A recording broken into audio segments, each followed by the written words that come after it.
Today you will learn how to scratch build and weather a really awesome brick and stone wall.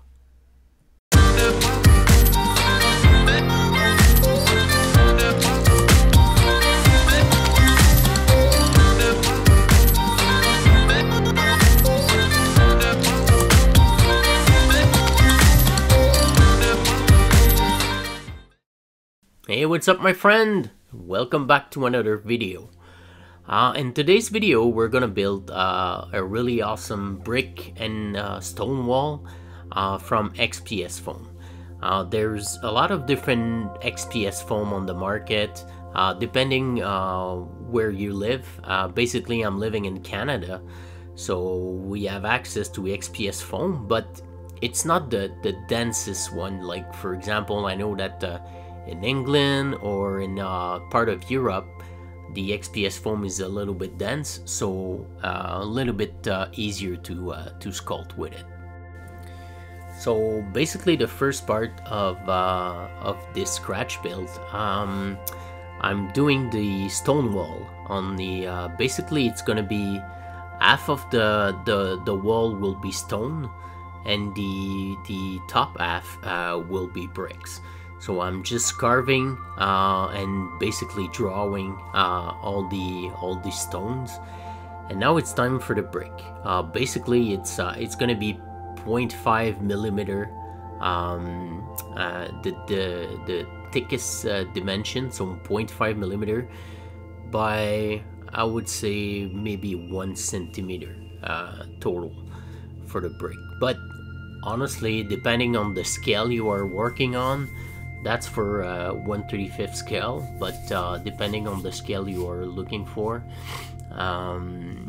it will depend of for the size of the brick. I'm also gonna do some kind of a corner to my brick slash stone wall. So the same thing, I'm just gonna carve and draw the line all around my kind of a pillar, I would say. Basically, it's gonna be the side of my brick and stone wall. So after you draw your line, you're gonna use your hobby knife or X-Acto and just cut it. Just to cut the material, you don't have to go through all the way, because you're gonna cut obviously the material, but just, I would say, just score with your hobby knife. This way you're gonna be able after that to carve it a little bit more and to give more details and more depth to the carvings that you did. If you like what I do, don't forget to subscribe and hit that bell icon for future video. After that, you're gonna use a regular pen. I would say the most important part of it is take a pen with a round tip. This way you're gonna get some more detail, and you're gonna enlarge a little bit more your brickwork that you did. So basically, you're just going through all the lines and all the detailed brick that you did.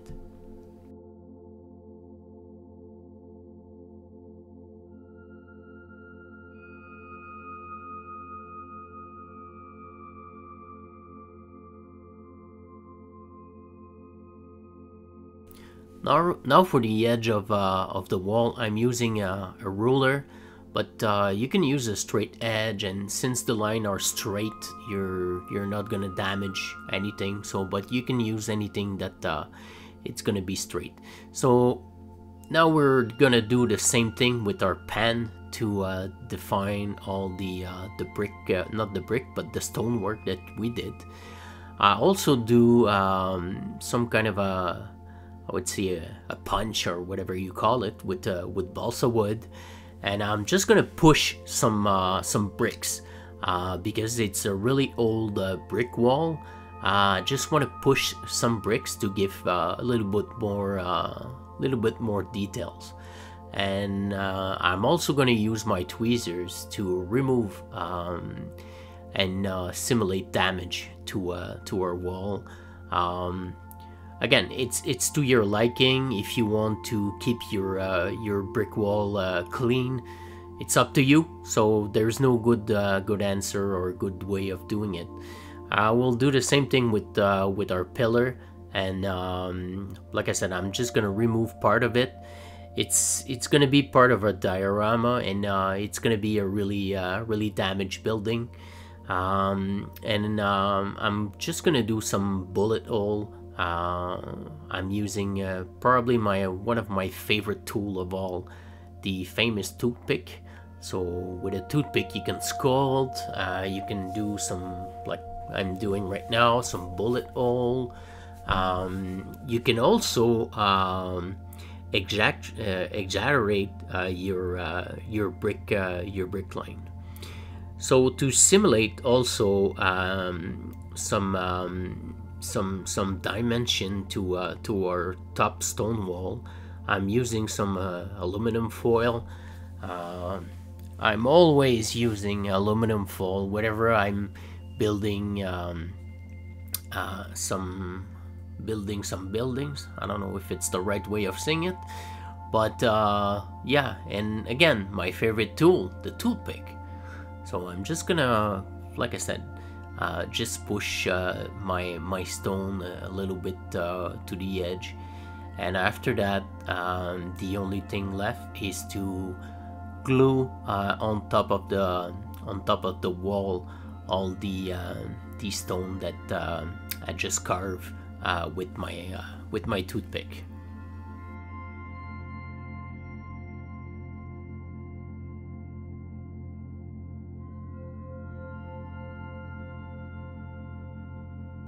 Now to paint our brick wall, I'm just gonna do a mix of probably around like 50-50 of Vallejo flat brown and all red.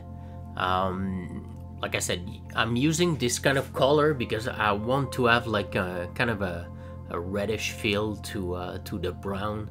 But like I said again, you can use whatever you want. But since you're gonna have like you need some kind of a brown, like a really dark brown, or you can mix, like for example brown with red, regular red instead of whole red. Instead of just doing 50-50, you can do like, I don't know, 75% brown and 25% reddish color. So for the stone part, I'm using Vallejo basalt gray, or basalt. I think it's basalt gray, but leave a comment if I don't do the right pronunciation, because obviously English is not my native language, but I think it's basalt gray. So yeah, so we're basically doing all of our stone work, and the basalt gray will use we're kind of use it as a primer also. So you're gonna paint all your top layer of stone and your stone wall with it. After, for my brickwork, I'm just gonna add some more colored details. So basically, it's kind of a mix and match of like dark sand, buff, using some red, some I would say cork brown or light brown. Basically, you can choose the color to your liking. Basically, it's only a matter of doing some variation to our brick wall and to get some more color, because it's not true that a really old brick wall is only one color. With all the weathering and different things like that, we're gonna do the weathering a little bit later, but yeah. So your brickwork, just add some more color. And for your stonework, after you prime it with basalt gray, I'm using some Vallejo concrete color. It's it's on the model hair color. So concrete, it's gonna give a really awesome pop to our stone wall. And honestly, I'm using this color for a lot of different things. Everything that goes with concrete, stone wall, cement, or... Now come the fun part. I'm using tile grout with sand. It's really important because you're gonna have more texture. But basically, I'm using this grout mixture to basically give more texture and more depth to our stone and brick wall. And after that, I'm just gonna fix everything with 50% PVA glue and water, 50-50. But you can also use some gravel and sand fixer from AK, or some ballast freeze from VMS. But since I didn't I didn't have those one, I have to order some more. I'm using 50-50% mix of PVA glue and water. It's gonna give us a little bit, I would say, a shiny feel, but we're gonna finish everything a little bit earlier with matte varnish.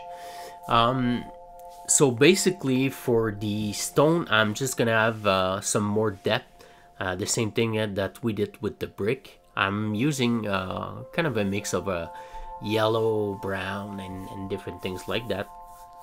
And we're gonna do some wet blending.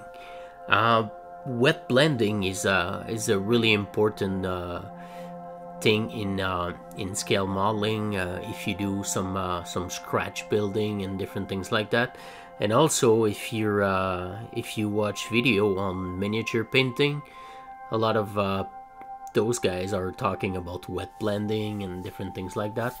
So it's gonna give us first more time to work with, because like I said, we're gonna mix some different colors by the time that it's still wet, basically. So you're gonna have more layers, and you're gonna mix your color. And since I'm using retarding medium from Vallejo, but you can use basically anything, it doesn't really matter. It's gonna give me a little bit more time to blend all my colors. So basically, I'm just doing a mix with my blend of color. I'm using kind of a yellow, sand yellow, a white. White is really important because I'm probably gonna mix white with all of my colors. Because stone, there's always some white in it. I took picture when I went to Normandy in September, and I will come through with some video about World War II history, because that's one part of what I'm doing. I'm basically a World War II historian, so that's why I went to Normandy in September. But yeah, just wet blending. Like I said, when it's gonna be dry, you're not gonna see that much difference. So for the brick work, I'm just gonna use Vallejo brown wash, just to go into the crack and different things like that. Basically, just to remove the white from the tile grout, and to also give some more details, and to start starting the weathering right away. Basically, you can apply the wash all over your brick wall, but I prefer to go into all the different crevices. For the stone wall, it's gonna be different. I'm using a dark gray, again from Vallejo. Basically, the most important part, since it's XPS foam and it's not plastic, I'm doing all my weathering with acrylic. That's what I normally don't do, because all my vehicle, all my tanks and everything I'm just using enamel weathering stuff, so it's gonna give you less time to work with. So that's why in this case I'm just applying, and I don't wait that much, and I'm just gonna do my light dust streaking on my wall before it's gonna dry. So and also I just want to finish some weathering with some kind of a grime or slimy effect. I'm just gonna use my it's a product from AK to do some shading on vehicle, but I want this effect to be subtle. I don't want to be like a kind of a popping effect that the green will be really shiny and different things like that. So I'm just gonna basically applying all over the place, and also on the top of the wall. When it's gonna dry, you will see it's really you don't see that much of the effect. But and now also again I'm using this, it's kind of a crushed grass again from Vallejo. It's kind of a mix of pigment and different things like that, but when it dries you really see the crushed grass, it's kind of mixed with static grass or whatever they did with the formula, but you can really see the crushed grass. So it's gonna give a really nice effect.